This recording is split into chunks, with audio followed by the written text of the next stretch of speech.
Buenos días, mi nombre es Andrés Felipe Porras, estudiante de Relaciones Internacionales y Estudios Políticos. A continuación tomaré el tema de los debates paradigmáticos de las relaciones internacionales, apoyado en las lecturas como la teoría de las relaciones internacionales hoy, debates y paradigmas de Celestino del Arenal y el libro Introducción a las Relaciones Internacionales, tercera edición de editorial Palgrave Macmillan. Abordé tres paradigmas que cita Celestino del Arenal, pero antes de empezar defino qué es un paradigma. Según Celestino del Arenal, manifiesta que un paradigma son las imágenes del mundo que, enfrentándose críticamente con el paradigma tradicional, tratan de ser un reflejo adecuado de los cambios y experimentos que realiza la sociedad interna e internacional y tratan de ofrecer respuestas apropiadas a los problemas. De esta forma, las relaciones internacionales se pueden encontrar sumidas hoy en el pleno debate de paradigmático, porque entre otros el mismo trata de explicar los cambios en las relaciones internacionales y en el alcance del mismo. Seguido este concepto empezamos definiendo el paradigma tradicional o el paradigma realista. A ver, el señor Barbet en 1986-87 manifiesta que la primera premisa de este paradigma hace referencia al carácter estatocéntrico de un módulo de Morgenthau. En su teoría, el Estado es el actor por excelencia en el sistema internacional contemporáneo.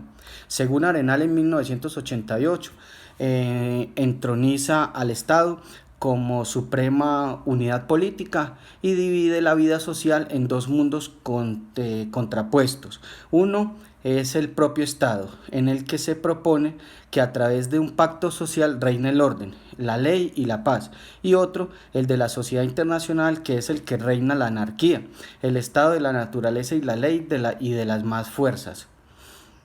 Determinada una visión de la relación internacional en la que el Estado y el poder se transforman en un actor y en el factor de referencia para la política y la teoría.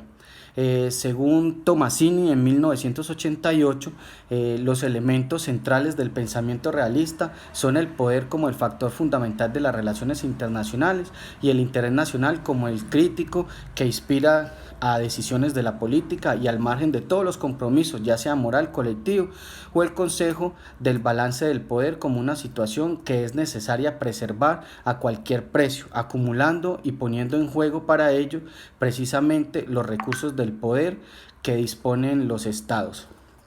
En conclusión, según Dubin, en un escrito del 2019, realismo, la autoridad de un Estado soberano es la única entidad lo suficientemente competente como para llevar a cabo la política exterior, su comprensión, su implementación. Asimismo, los ciudadanos comunes, los individuos, por definición, no son componentes para juzgar el campo de las relaciones internacionales y no puede influir en los procesos que recurre a él. La seguridad del Estado frente a una posible amenaza externa o competencia en la tarea principal de la autoridad política de cada país en las relaciones internacionales. Todos los estados están en las condiciones de guerra potencial entre sí en sus propios intereses egoístas. El siguiente paradigma trata de la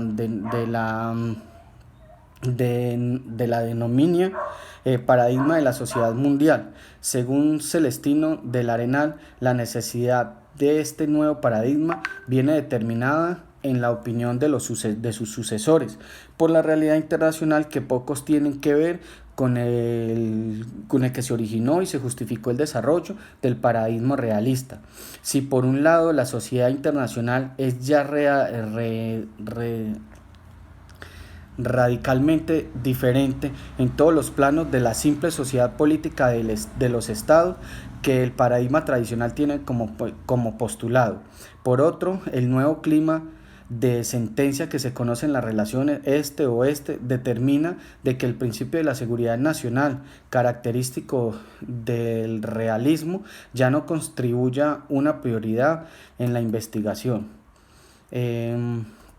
Este énfasis que se centra en la importancia de la política transnacional y la dimensión económica y científica técnica supone la negación de las relaciones internacionales, sean por naturaleza esencialmente conflictivas y pueden interpretarse exclusivamente en términos de lucha por el poder.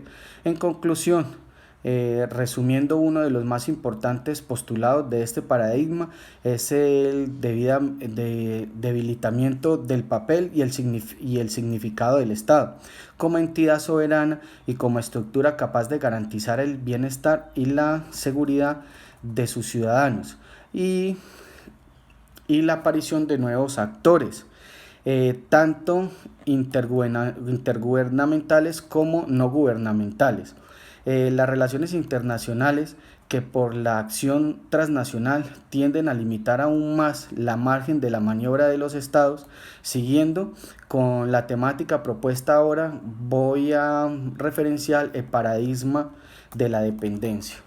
Este paradigma debate igualmente con el tradicional, en razón que también considera las relaciones internacionales mucho más complejas, aunque su postulamiento también refiere, en vez de términos interdependencial, se plantea principalmente en términos de dependencia, es decir, en términos de desigualdad y dominación. Dicho lo anterior, un componente de desigualdad hace ver por medio de la naturaleza desequilibrada del sistema internacional, acompañada por fenómenos de denominación y de explotación, que se pueden apreciar mejor desde el campo económico, donde se considera al mundo como el único sistema económico dominado por el capitalismo tradicional.